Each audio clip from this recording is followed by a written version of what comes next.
मित्रांनो, लखपती लाडकी बहीण योजना, मुख्यमंत्री माझी बहीण लाडकी योजना, महिलांसाठी अर्धी तिकीट, शेतकऱ्यांसाठी 1 रुपयात विमा, वीज बिल माफ अशा अनेक योजना सरकारद्वारा राबविण्यात येत आहे।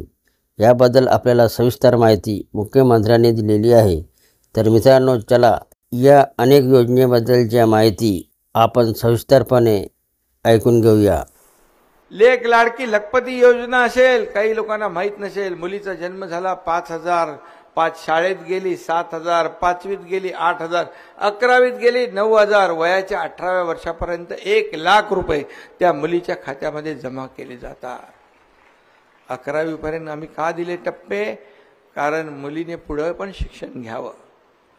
आणि एकदा 12:30 वाजता बाबा मला एका टीव्हीवर बातमी आली की एका मुलीने आत्महत्या केली।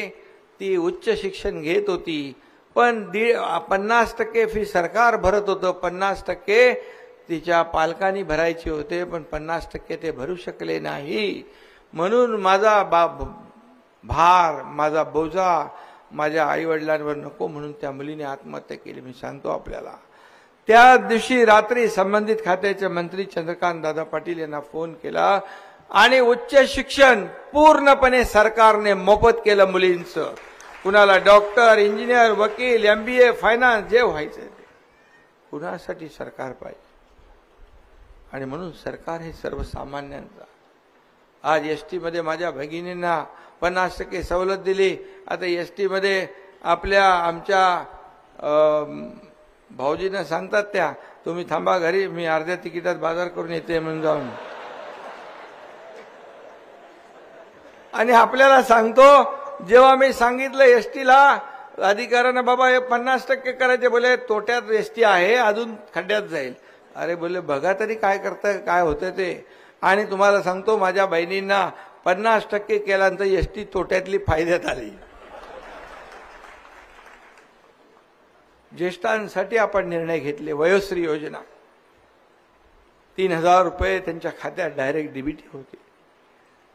त्यांना छोटं मोठं काय खरेदी करायचं असेल तर ती योजना, वयोश्री योजना आम्ही केली। यामध्ये अनेक योजना आम्ही केल्या शेतकऱ्यांसाठी। मगाशी ढोक महाराज आपण बोलले, आपण ज्या काय भावना व्यक्त केल्या त्याच भावना आमच्या पण आहे, सरकारच्या पण आहे।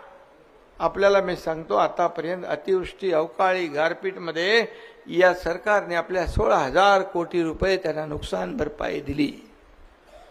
आणि त्याचबरोबर जे केंद्र सरकार, मोदी साहेब वर्षाला 6,000 रुपये देतात, सन्मान, शेतकरी सन्मान योजना, त्यामध्ये आणखी 6,000 टाकण्याचं काम आपल्या सरकारने केलं। हे सरकार पहिलं सरकार देशातलं आहे की 6 + 6 12,000 रुपये वर्षाला माझ्या शेतकऱ्याच्या खात्यात जमा होतात। आता आम्ही एक आणखी निर्णय घेतला, 1 रुपयामध्ये पीक विमा योजना देण्याचा निर्णय घेतला। प्रीमियम आम्ही भरतो, शेतकरी फक्त 1 रुपया भरतो। ही पण देशातलं पहिलं राज्य आहे। आणि जे विमा कंपन्या मस्ती करतात त्यांनाही सांगितलंय, शेतकऱ्यांबरोबर मस्ती कराल तर तुमच्यावर गुन्हे दाखल करून तुम्हाला जेलमध्ये डांबल्याशिवाय आम्ही राहणार नाही। पण शेवटी शेतकरी आपला अन्नदाता, अन्नबाप, मायबाप आहे। आणि आता या ज्या योजना आम्ही 8-10 योजना केल्या, त्याच्यामध्ये शेतकऱ्यासाठी 7.5 HP मोटर पंपाने शेती करणारा शेतकरी, त्याला पूर्ण वीज बिल माफ करण्याचा निर्णय घेतला। व्हिडिओ आवडला असेल तर चॅनलला सबस्क्राईब करायला विसरू नका। जय महाराष्ट्र मित्रांनो।